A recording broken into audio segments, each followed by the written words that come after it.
Good morning to all of you. Morning, sir. Good morning, sir. Good morning.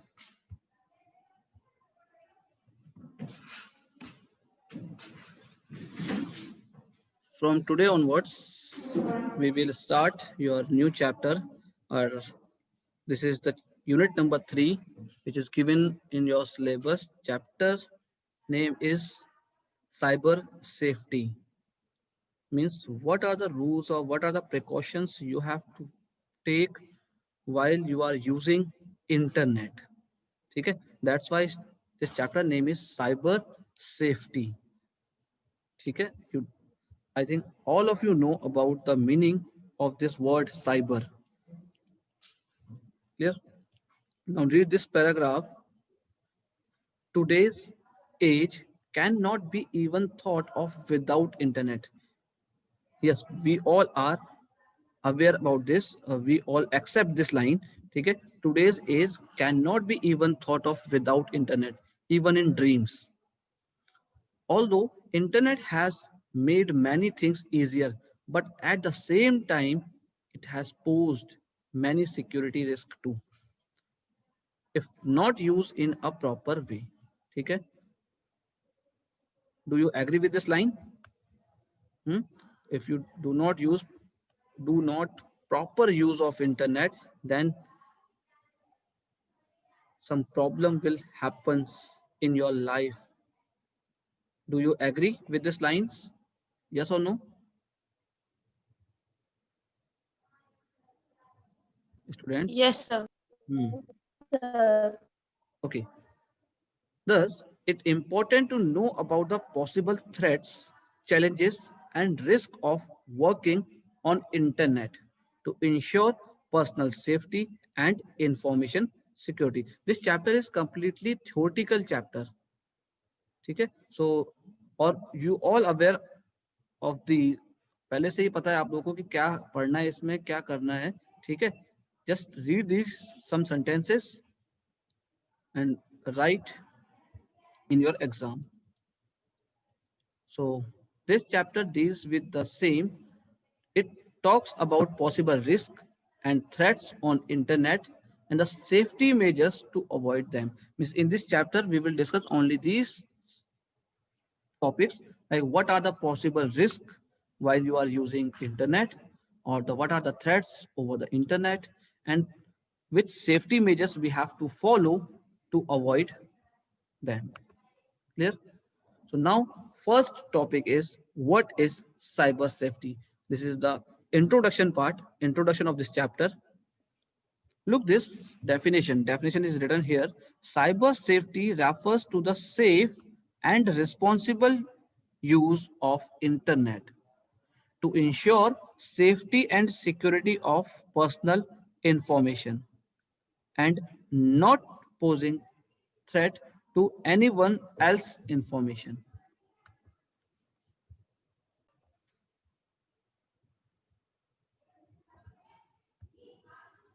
Safely browsing the web means how will you safe browse the internet? How will you? Oh, these days, working on web has become inevitable, and thus it is very important to know the threat it offers in many ways. Means बहुत सारे तरीके हैं जहां से क्या होता है हमारे पास थ्रेट्स आते हैं. थ्रेट्स मीन्स वायरस होते हैं, अनवांटेड चीज होती है जो हमारे पास पहुंच जाती हैं. ठीक है, तो हम उसे कैसे सॉल्व करेंगे, कैसे उसे जानेंगे कि क्या चीज कहां से आ रही है. ठीक है, safe browsing on web needs you to know many things like what are the possible dangers, means क्या क्या वो डेंजर्स हो सकते हैं. Then how to avoid these, कैसे आप उससे अवॉइड करोगे.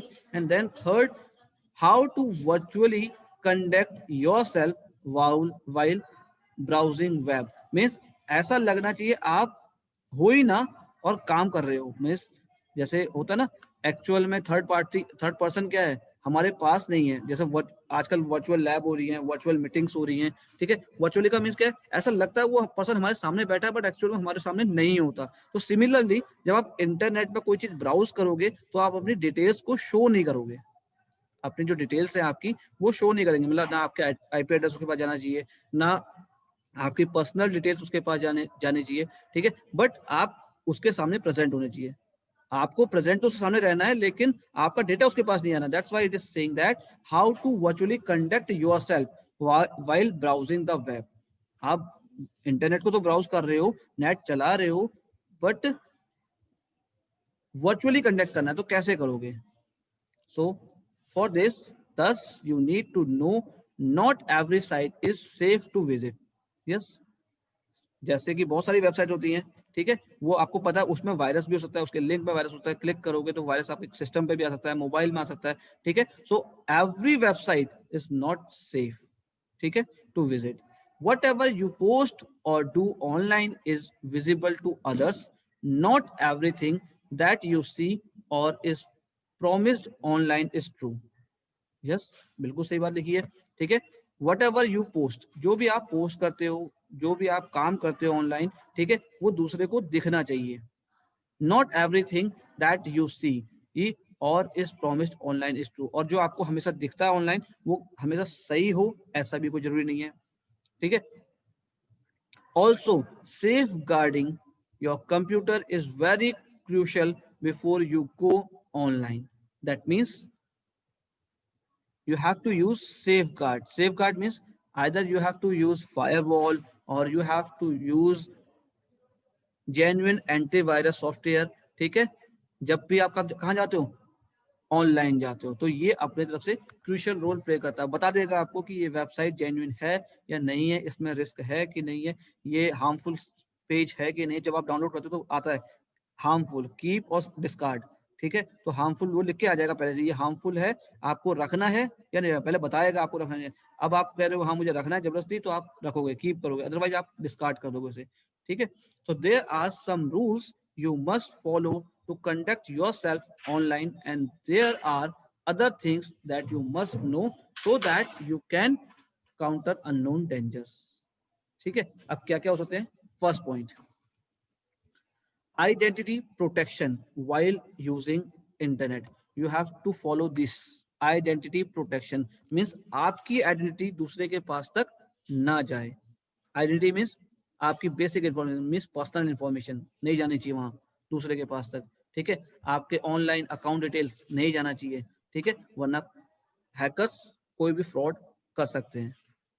तो यही लिखा होगा, identity theft. Identity theft is a type of fraud that involves using someone else's identity to steal money or gain other benefits. Like example, like example क्या हो सकता है? एग्जाम्पल, टेक दिस क्लास जो हम कर रहे हैं, कंडक्ट कर रहे हैं जूम में, ठीक है। अभी क्या है, मेरे सामने नाम शो हो रहा है स्मिथ कौर, ठीक है, maybe she is Smith और नॉट, मुझे नहीं पता ये स्मिथ है या नहीं है, अभी भी नहीं पता मुझे। वाई? क्योंकि स्मिथ का फेस मेरे सामने नहीं आ रहा, क्या है, नाम आ रहा है स्मिथ कौर। हो सकता है किसी अननोन पर्सन ने नाम लिख दिया हो स्मिथ कौर, ऐसा भी हो सकता है। तो मैं किसी दूसरे की आइडेंटिटी यूज करके वो हमारे कंप्यूटर से डेटा क्या करे, लॉस करेगा, ठीक है, स्टील करेगा, चोरी करेगा डेटा की, ऐसा पॉसिबल है।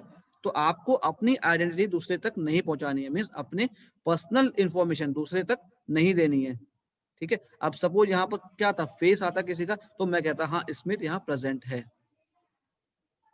बट यहाँ पर नेम आ रहा है, तो नेम तो अननोन पर्सन भी नाम लिख के रख सकता है, क्योंकि उसको इसकी पर्सनल इंफॉर्मेशन के बारे में पता है कि हाँ स्मिथ कौर 11 की स्टूडेंट है, ठीक है, और उसके पास कंप्यूटर साइंस है, उसकी टाइम ड्यूरेशन ये होती है क्लास की, वो आके बैठ सकता है, कोई भी बैठ सकता है, ठीक है। So that is called identity theft.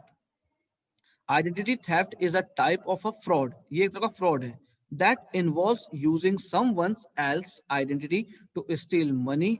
कोई पैसे को, जैसे आप कहते हो ना ऑनलाइन मेरे अकाउंट से मनी डिडक्ट हो गई, मेरे अकाउंट से निकल गए पैसे, तो कैसे निकले, ठीक है, किसी ने तो यूज करा होगा ना।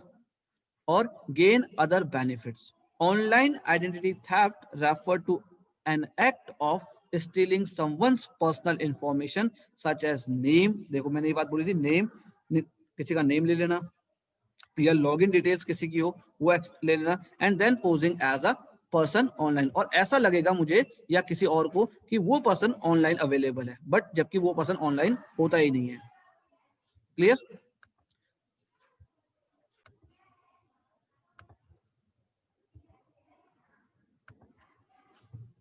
Now look this, we suffer the internet for variety of reasons, from using social media, buying or selling goods, to sending information. Listen, whenever we fill a form for social media, ठीक है, here we are providing क्या, basic details, personal details हम देते हैं, सब लोग देते हैं, ठीक है।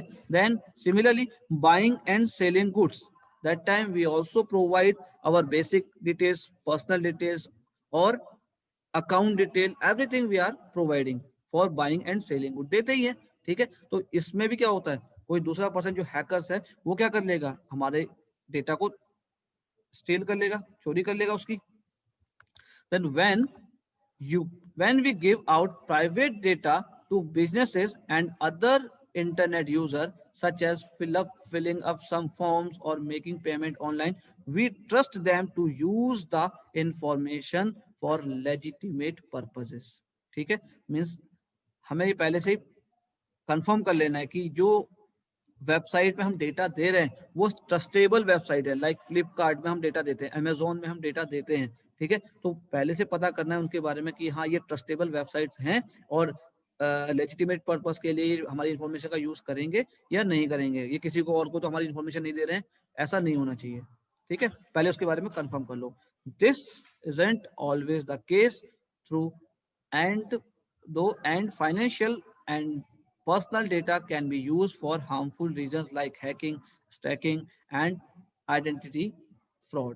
Identity fraud is when personal details that have been accessed or stolen are used to commit fraudulent act posing as someone else with stolen identity. ठीक है? The most common solution is this. This is private browsing or anonymous browsing on internet, ठीक है। तो solution for this identity theft, the identity protection is you have to use private browsing और second is anonymous browsing, इन दोनों का आपको use करना है जब आप आइडेंटिटी प्रोटेक्शन को लगाओगे, ठीक है। अब ये क्या होते हैं इसके बारे में हम आगे पढ़ेंगे। Now many ways websites track you, अब देखो आपकी वेबसाइट भी आपको ट्रैक कर रही है कि आपने क्या सर्च किया था, कितने का आपने प्रोडक्ट परचेस किया, ठीक है, कहां से परचेस किया, वो सारी डिटेल किसके पास होती है, वेबसाइट के पास भी होती है, वो भी आपको ट्रैक कर रही है। कैसे कर रही है, देखो whenever you visit a website, your web browser may reveal your location via your device's IP address। देखो आपकी लोकेशन कैसे ट्रैक कर ली उसने, by using your IP address, आपके जो डिवाइस की IP एड्रेस थी उसके थ्रू कर लिया। It can also provide your search and browsing history etc। अब ये जो IP एड्रेस है उसके साथ आपकी क्या चीज जा रही है कि आपने सर्च क्या किया था और आपकी ब्राउजिंग हिस्ट्री जो है पहले आपने क्या करा था, ठीक है, वो सब उसके साथ चले जा रहा है। Which may be used by third parties, इसको कौन यूज करेगा, थर्ड पार्टी कोई भी हो सकते हैं, ठीक है। मान लो कोई एडवर्टाइजर है उसने यूज कर लिया, कोई क्रिमिनल है वो यूज कर सकता है, कोई भी पर्सन यूज कर सकता है, क्योंकि आपका डेटा कहाँ अवेलेबल है, जो वेबसाइट की हिस्ट्री होती है, ठीक है, वेब ब्राउजर की हिस्ट्री होती है, वहां जाकर स्टोर हो जाएगी, ठीक है। This way websites track you, तो एक तरीका ये है कि वेबसाइट आपको ट्रैक कर रही है। ट्रैक बेसिकली किससे थ्रू हो रही है, आईपी एड्रेस के थ्रू, और वहां पर क्या आपका सारा डेटा पड़ा हुआ है, लाइक आपने क्या सर्च किया, आपकी हिस्ट्री क्या है, सब कुछ आ जाएगा।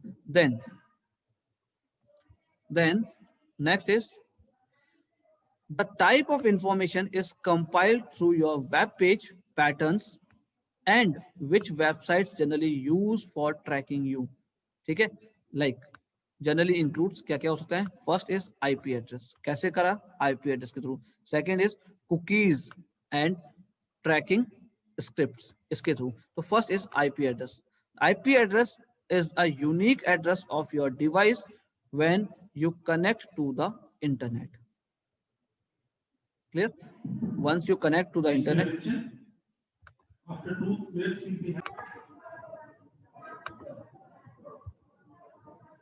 No.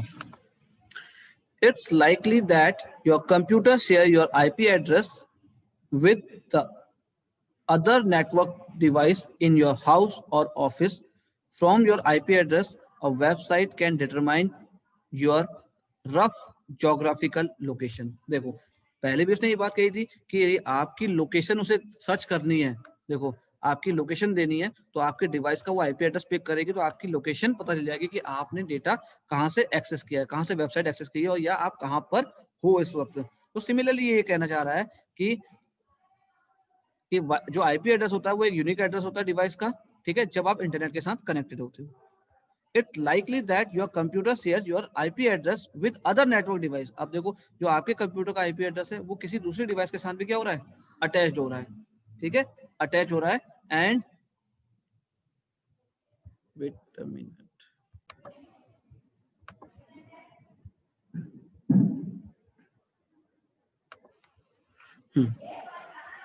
तो ये क्या करता है, आपका एक रफ ज्योग्राफिकल लोकेशन क्रिएट कर देता है।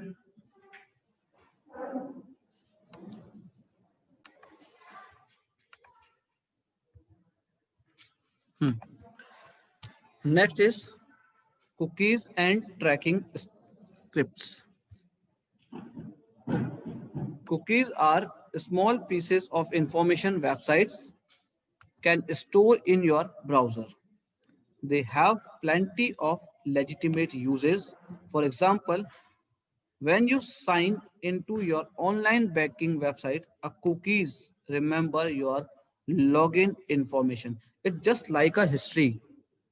ठीक है, कुकीज क्या हो रही है, आपकी एक तरह की हिस्ट्री का काम कर रही है। जैसे आपने ब्राउजर ओपन किया और एक वेबसाइट ओपन कर ली, तो जो भी वेबसाइट पर आपने विजिट किया उसकी एक कुकीज फाइल क्रिएट हो जाएगी, ठीक है। तो उसके अंदर बेसिक डिटेल्स जो होंगी, जैसे कि मान लो आपने यहाँ बता रहा है ऑनलाइन बैंकिंग वेबसाइट में विजिट किया, तो आप क्या करते हो, यूजर आईडी एंड पासवर्ड, तो लॉगिन डिटेल जैसे आपने एंटर किया तो वो लॉगिन इन्फॉर्मेशन एक जगह जाकर सेव हो जाएगी, ठीक है।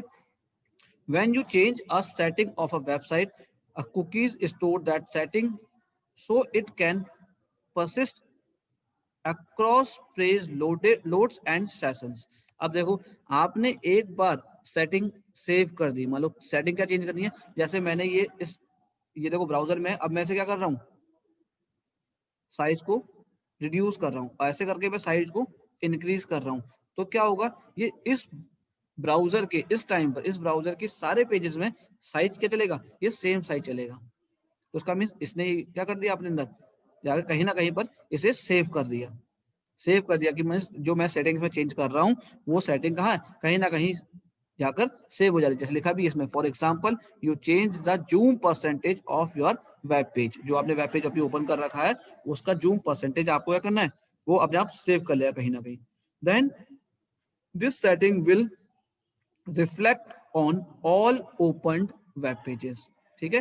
then this setting will reflect on all opened web pages, मतलब जितने भी पेजेस ओपन है इस, अब देखो टैब के बाद इसमें जितने भी पेजेस आएंगे या आगे के जो पेजेस होंगे वो सब इसी सेटिंग के चलेंगे, clear. then because this was stored in a cookie, ठीक है, क्योंकि वो कुकी में स्टोर्ड है, क्योंकि में सेटिंग चेंज हो चुकी है, तो उस सेटिंग के बेस पे उसने सब जगह रिफ्लेक्ट कर दिया, ठीक है। So cookies can also identify you and track your browsing activity across a website. तो कुकी भी आपको क्या कर रही है, आइडेंटिफाई कर रही है और साथ में आपको ट्रैक भी कर रही है। तो लिखा है cookies are small text file on your computer storing a small piece of information related to online habits. Habits means जो भी आपकी एक्टिविटी हो रही है ऑनलाइन उस सबको क्या कर रही है, वो एक छोटी सी टेक्स्ट फाइल में जाकर स्टोर करते चले जा रही है, ठीक है। तो cookies are small text files on your computer storing small piece of information related to your online habits. Now there are two types of cookies. One is first party cookies and second one is third party cookies. Now, what is the meaning of first party cookies? These are the cookies that store your own login ID, passwords, autofill information, etc. for some websites that you frequently visit. ठीक है, this is basically जो basic चीज थी जो पहले हमने पढ़ी वही है कि एक तरह की कुकी होती है जिसके अंदर क्या आपके लॉगिन आईडी, पासवर्ड और जो आपने फिल करते समय आप इन्फॉर्मेशन फिल करते हो। कभी कभी आपने देखा होगा जब आप फॉर्म फिल करते हो तो आपका नेम उसमें स्टोर हो जाता है, ठीक है, ईमेल आईडी उसमें स्टोर हो जाती है। तो क्यों स्टोर हो रही है? क्योंकि आपने उसकी हिस्ट्री मतलब उसकी कुकीज फाइल जनरेट हो चुकी है, ठीक है, कि आपने अब आप देखो कभी आप ब्राउजिंग में जाते हो तो आपकी हिस्ट्री आप लिखते हो GWGLE गूगल लिखते हो तो ऑटोमेटिक वो दिखाता है google.com। क्यों? क्योंकि आप गूगल को वेबसाइट को विजिट कर चुके हो।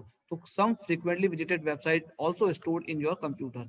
क्यों होती है? क्योंकि कुकीज फाइल आपके सिस्टम पे सेव है, ठीक है। Then third party cookies, these are the cookies that websites store to know about your search history। अब ये उसके अंदर का पार्ट है। Website stores to know about your search history and browsing history so as to place advertisement as per your interest, ठीक है। अब कभी कभी देखा होगा जो चीज गूगल में ऐसा आता है ना, जो जिस चीज के बारे में आप ज्यादा सर्च करते हो उस चीज के ऐड आपके कंप्यूटर में बार बार आने लग जाते हैं, ठीक है। ऐसा क्यों होता है? क्योंकि जिस वेबसाइट को आप ज्यादा विजिट कर रहे हो उसकी एक हिस्ट्री आपके कंप्यूटर में सेव होती चली जा रही है। तो ब्राउजिंग हिस्ट्री, सर्च हिस्ट्री आपके सिस्टम पे सेव हो रही है। According to that you will get advertise, ठीक है। उसके बेस पर आपका एडवर्टाइजमेंट इसका एड भी आता है, ठीक है, to place advertisement as your interest, ठीक है। जो आपका इंटरेस्ट होगा उसके बेस पर आपको क्या मिलेगा? एडवर्टाइजमेंट मिलेगा, ठीक है। Then next is HTTP referrer। When you click a link, your browser loads the web page linked to it and tells the website where you came from, ठीक है। When you click a link, your browser loads a web page linked to it and tells the website where you came from। For example, if you clicked a link to an outside website on a page, for example, figure below, ठीक है, then the linked website will get opened and internally information about you such as your IP address, location, your web browser, machine type, etc, ठीक है। ये क्या लिखा है कि जब आप किसी लिंक पे क्लिक करते हो तो क्या होता है? कोई नया पेज खुलता है तो उस नए पेज के साथ आपकी जो बेसिक डिटेल्स है वो भी चली जाती है, जैसे आपका आईपी एड्रेस क्या है, आपकी लोकेशन क्या है, आप कौन सा ब्राउजर यूज कर रहे हो, आपका मशीन टाइप क्या है, वो सारी बेसिक इन्फॉर्मेशन क्या उस लिंक के साथ आगे ट्रांसफर हो जाती है, ठीक है, जो जिस पेज पर आपने क्लिक किया। तो उसी को कहते हैं, it is known as HTTP referrer, ठीक है। वो आपके HTTP को क्या हाइपर टेक्स्ट ट्रांसफर प्रोटोकॉल को रेफर कर रहा है नेक्स्ट वाले पेज के लिए। Then next is super cookies। Super cookies are also cookies, but these are the persistent cookies, that is they come back even after you delete them। Look this important line, ठीक है। Super cookies इसका means क्या है? ये भी cookies ही हैं, एक बार आप इसे डिलीट करो तो दोबारा आपके कंप्यूटर में आ जाएगी, ठीक है। तो इसको आप डिलीट नहीं कर पाओगे। कुछ कुकीज ऐसी होंगी जो आप डिलीट नहीं कर पाओगे, आप डिलीट करने की कोशिश करो और दोबारा वो थोड़ी देर बाद फिर आ जाएगी। तो लिखा super cookies are also cookies but these are persistent cookies, that is they come back even after you delete them। super cookies store cookies data in multiple places, for example in flash cookies, silverlight storage, your browsing history, HTML file. Means एक तो cookies का folder होगा, इसके अलावा cookies कहाँ कहाँ जा रही हैं? वन इज फ्लैश कुकीज में, second silver light storage, third is browsing history, fourth is HTML like this.